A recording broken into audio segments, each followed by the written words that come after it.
औज़ुबिल्लाहिमिनश्शैतानिर्रजीम बिस्मिल्लाहिर्रहमानिर्रहीम कि मोहम्मद से वफ़ा तूने तो हम तेरे हैं, ये जहाँ चीज़ है क्या लहो कलम तेरे हैं। माय डियर फ्रेंड, आज हम सेकेंडरी क्लास में जो मेडिसिन पढ़ रहे हैं उसका नाम है एसिडियम फास्फोरिकम।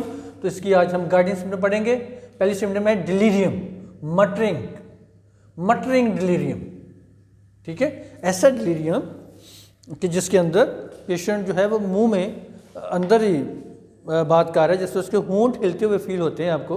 ठीक है, आवाज़ जो वो बाहर आती है वो सुनेगी नहीं, आपको सुनाई नहीं देगी। ठीक है ना, सुनाई भी देगी तो आप उसको रिकग्नाइज नहीं कर सकते, अंडरस्टैंड नहीं कर पाएंगे उसको।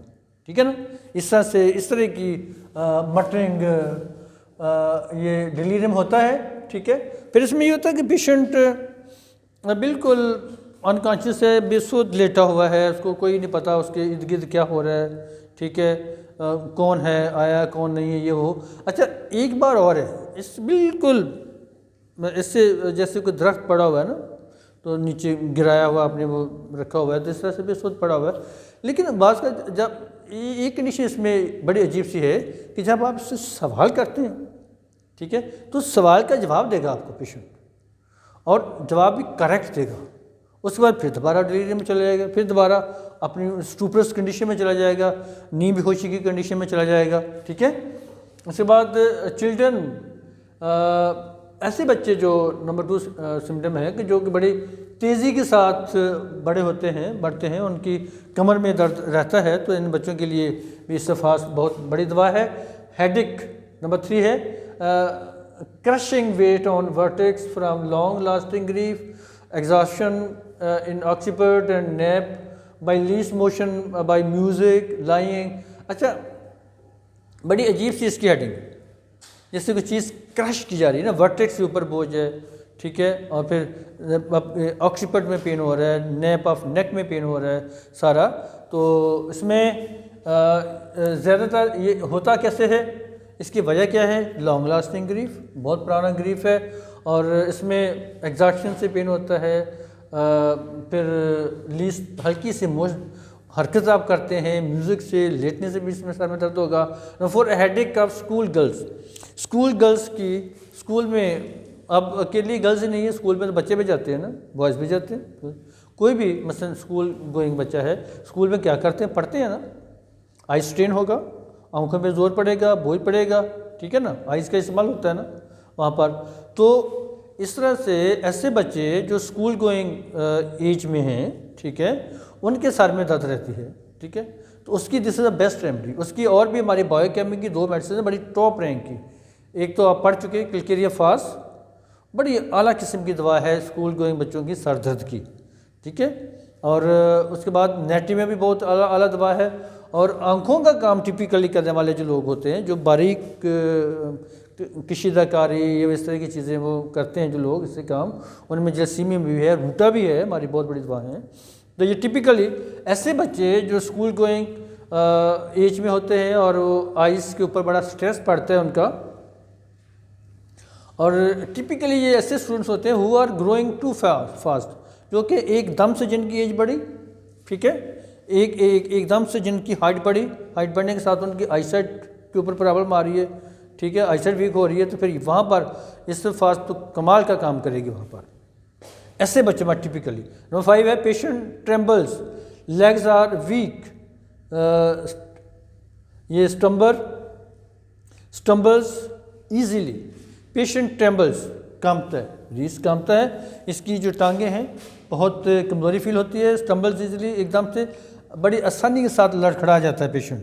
नंबर 6 है weak and indifferent to the affairs of life, weak है and indifferent to the affairs of life, ज़िंदगी के जो मामलात हैं उनसे ये इनडिफरेंट रहता है, ला ताल्लुक़ रहता है, क्या हो रहा है क्या नहीं हो रहा है इसको डजेंट मैटर, बस अपने काम में ये मगन है। अब हम इसके 7वें सिम्टम देखते हैं। अब हम नेक्स्ट सिम्टम देखते हैं, number 7, boring, drawing, digging pains in the nerves of extremities, neurosis in stump after amputation. Boring जैसे सुराख किया जा रहा है, ड्राइंग खींचा जा रहा है, डिगिंग का मतलब भी जैसे चीज़ सुराख किया जा रहा है, pain in the nerves of extremities, extremities के नर्व्स के अंदर इस तरह का दर्द होता है, neurosis in stump after amputation, neurosis, अच्छा, इन स्टम्प आफ्टर एम्पुटेशन। स्टम्प का मतलब होता है किसी इंसानी आर्गन को सर्जरी से काट कर अलहदा करना, सर्जरी से काट कर अलहदा करना, वो इसमें एम्पुटेशन का मतलब होता है कि सर्जरी के साथ किसी इंसान के हिस्से को काट कर अलग करना। तो वहाँ पर फिर न्यूरोसिस इन स्टम्प, स्टम्प होता है बेसिकली कि किसी चीज़ को निकाला, सपोज अगर दांत निकाला जाता है, ठीक है, उसको, तो वो उसका कुछ किनारा अगर वहीं पे रह गया, थोड़ा सा हिस्सा, या कोई हड्डी काटी तो उसका किनारा वहाँ पे रह गया, वो स्टम्प कहलाएगा, ठीक है, डिस्टल पार्ट उसका थोड़ा सा रह गया। तो वहाँ पर जो पेन होता है, नर्व्स का जो पेन होता है, शदीद किस्म का पेन होता है, वो इस तरह का पागल कर देने वाला दर्द होता है, डिप्रेशन वाला दर्द होता है सारा ना, एंग्जाइटी, डिप्रेशन, सारा इस तरह का ये सारा पेन होता है। डायरिया पेनलेस, नॉट डिबिलिटेटिंग, वाइट और येलो, वाटी from acids, involuntary with flatus. अच्छा, ये डायरिया इसका बड़ा अजीब सा है। अब ये देखिए, पहले भी आपने पढ़ा इसके बाद के लॉस ऑफ फ्लूइड की वजह से जो बीमारी आती हैं, कमज़ोरी आती है, बड़ा कुछ आता है लॉस ऑफ फ्लूइड से इसमें। लेकिन डायरिया में, इन डायरिया एक तो इसका डायरिया पेनलेस है, विदाउट पेन डायरिया होता है, डायरिया में कोई पेन नहीं है, ठीक है, विदाउट पेन है, और नॉट डिबिलिटेटिंग, बड़े बड़े स्टूल आ रहे हैं, विदाउट पेन आ रहे हैं, और कमज़ोरी भी कोई नहीं हो रही। पोडोफाइलम में बच्चा जो होता है वो तो मुरझा जाता है, वो बेचारा स्टूल का उठता है तो माँ परेशान होती है कि इसको उठा नहीं जा रहा, इतना वीक हो गया, वो तो मुसीबत बढ़ जाती है। तो ये बच्चा अच्छे खासे बड़े लूज मोशंस करके भाग दौड़ा, इसको कोई कमज़ोरी नहीं है, इसको कोई प्रॉब्लम नहीं है, ठीक है। और साथ क्या है, और इसकी वजह क्या है? अच्छा, एक तो वाइट और येलोश है, वाटी हैं फ्रॉम एसिड्स, तो जिसने ज़्यादा बोतलें वगैरह जो कोल्ड ड्रिंक्स वगैरह हैं हमारी, कोला, ये वो चीज़ें, वो इस बार पीने से इस तरह की चीज़ें मोशन लगे, और वो involuntary with flatus, involuntary with flatus, हवा जब गैस खारिज करता है पेशेंट, तो गैस के साथ उसका स्टूल भी पास हो जाता है। ये टॉप रैंक की सिम्टम है, ये एलोस्कोट्राइना की बहुत बड़ी सिम्टम है, ये नेटिम्योर की बहुत बड़ी सिम्टम है, ये किलकेरिया फास की बहुत बड़ी सिम्टम है, और ये इसोफास के अंदर भी सिम्टम पाई जाती है, ये नेटिम्योर के अंदर भी सिम्टम पाई जाती है कि बच्चा जब फ्लेटस पास करने लगता है, हवा पास करने लगता है, तो साथ उसका स्टूल भी निकल जाता है। वो उसके ज़हन में ये होता है कि वो स्टूल मतलब हवा पास कर रहा है, लेकिन साथ स्टूल भी निकल जाएगा। नंबर 9 है, urine looks like milk mixed with jelly like bloody pieces decomposes rapidly. Urine इसका दूधिया किस्म का यूरिन पास करता है पेशेंट, दूधिया किस्म का, यानी कि वाइट मिल्क की तरह का जो कलर होता है यूरिन का होता है, ठीक है। तो एक तो दूधिया कलर का है, साथ jelly like bloody pieces, jelly की तरह के सॉफ्ट ब्लडी रेडिश कलर के पीसेस यूरिन में मिलेंगे, और डिकम्पोजेस रैपिडली, थोड़ी देर पड़ा रहे तो उसमें से शदीद बदबू आनी शुरू हो जाएगी, डिकम्पोजेस रैपिडली, बड़ा टिपिकल इसकी यूरिनेशन है। नंबर 10 है, profuse urination at night, watery urine which forms a white cloud at once. रात के वक्त यूरिन बहुत ज़्यादा आता है, बिल्कुल बहुत पतला आएगा रात के वक्त यूरिन पेशेंट को, और क्या होगा कि which forms white cloud at once, जब यूरिन पास कर रहा होता है पेशेंट, ऐसे जैसे वाइट कलर के बादल वहाँ पर जैसे वो नज़र आएंगे आपको, इस तरह की कंडीशन आएगी। नंबर 11 है onanism. Onanism when the patient is greatly distressed by the culpability of the act. Onanism ये एक हैबिट है, मस्टरबेशन, सारे टीनेज बच्चे जो होते हैं वो इस स्टेज से गुजरते हैं, मस्टरबेशन की स्टेज से, ठीक है।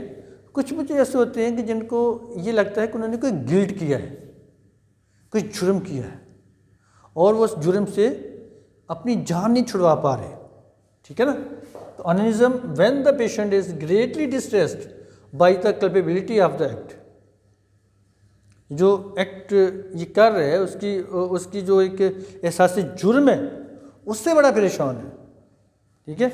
उसकी परेशानी की वजह से, हालांकि अगर मस्टरबेशन करने से तो इतना नुकसान नहीं होगा जितना नुकसान उसको इस चीज़ का होगा कि मैंने कोई जुर्म किया है, ठीक है, उसकी वजह से वो परेशान रह रहा है, तो वो उसके अंदर पूरा हार्मोनल सिस्टम को चीज़ वो हिलाएगी। तो इस तरह की ये कंडीशन हमारी स्टेफिसगिरी मेडिसिन के अंदर भी पाई जाती है, यही कि वो मस्टरबेशन भी करेगा लेकिन उसको ये भी होगा कि वो जुर्म कर रहा है, ठीक है, वो गलत कर रहा है, ठीक है, तो उसके अंदर ये चीज़ पाई जाएगी। नेक्स्ट है 12 ग्रीफ, गम की बहुत बड़ी दवा है। टिपिकली डिसपॉइंटेड लव, दिल टूट गया उसका गम है, ठीक है, या किसी की प्यारे की डेथ होगी उसका गम है, तो उसकी वजह से बंदे के अंदर जो एक्टिविटीज़ हैं और काम करने का स्टेमिना वो डिस्टर्ब हो गया, नींद डिस्टर्ब होगी, ठीक है, कोई और ब्लड प्रेशर का मसला हो गया। 100 मसले मसाइल हो सकते हैं जब बंदा ग्रीफ की हालत में होता है, जो ज़्यादा उससे सेंसिटिव होता है, तो ये मसले सारे हल करती है फास्फोरस इसरफास। Emission frequent, profuse, debilitating after coitus. Emissions frequent का मतलब होता है कि सीमन का बार बार अखराज होना, सीमन का मेल्स के अंदर बार बार अखराज होना। प्रोफ्यूज, डिबिलिटेटिंग, ज़ाहिर है मस्टरबेशन की आदत से ही सीमन का अखराज होगा बहुत ज़्यादा, ठीक है, तो प्रोफ्यूज ज़्यादा। डिबिलिटेटिंग आफ्टर कोइटस, डिबिलिटेटिंग, पेशेंट कमज़ोरी फील करता है after coitus. Coitus mean sexual intercourse, sexual intercourse करने से, यानी ये वाला जो हमारा वाटर फ्लूइड है उसके वेस्ट होने से पेशेंट के अंदर बहुत ज़्यादा कमज़ोरी आती है, वीकनेस आ जाती है, ठीक है, तो इस वीकनेस को ये दवा बड़े आसान तरीके से पूरा करती है। नंबर 15 है chest weak from talking, coughing, इनथाइसिस। टीबी का पेशेंट है, ठीक है, टीबी की भी शानदार दवा में से ये दवा है, तो वो जब बात करते हुए, खांसते हुए उसकी जो चेस्ट है उसमें उसको वीकनेस फील होती है। नेक्स्ट सिम्टम बड़ी अहम सिम्टम है सेरिब्रल टाइफाइड और typhus, complete apathy and stupor lies like a log. Log कहते हैं ये लकड़ी का जो बड़ा सा जैसे शतीर नहीं होता जो बिल्डिंग्स के ऊपर वो डले होते हैं, ठीक है ना, वो लकड़ी का बड़ा हिस्सा उन्होंने काट के रखा होता है, वो कहीं पड़ा, चूँकि वो भारी होता है, जहाँ पड़ा बिल्कुल पड़ा हुआ है, ना वो हिलेगा ना ये वो कुछ नहीं होगा। इस तरह से जबकि टाइफाइड फीवर का जो पैथोजन है वो उसकी मेटास्टेसिस ब्रेन तक चली जाए तो फिर पेशेंट इस तरह से बेसुध सा पड़ जाता है, डिलीवरी में भी चला जाएगा, ऐसे भी पड़ा हुआ है, बेसुध पड़ा हुआ है, ठीक है, ऐसे पड़ा हुआ जैसे बिल्कुल कोई लकड़ी का बहुत बड़ा पीस जो है वो पड़ा हुआ है, ठीक है ना, इस तरह से वो पड़ा हुआ है, सेंसलेस पड़ा हुआ है पेशेंट, मदहोश है, ठीक है ना, तो उसको फिर अपने आसपास की कोई परवाह नहीं होती, कौन उसके पास है कौन उसके पास नहीं है, ये वो बस बेसुध पड़ा हुआ है। सो माय डियर फ्रेंड, आज हमने इसरफास मेडिसिन की गार्डियन सिम्टम्स खुदा करके कंप्लीट कर लिए हैं। इंशाल्लाह कल हम नेक्स्ट मेडिसिन पढ़ेंगे। अल्लाह हाफिज़।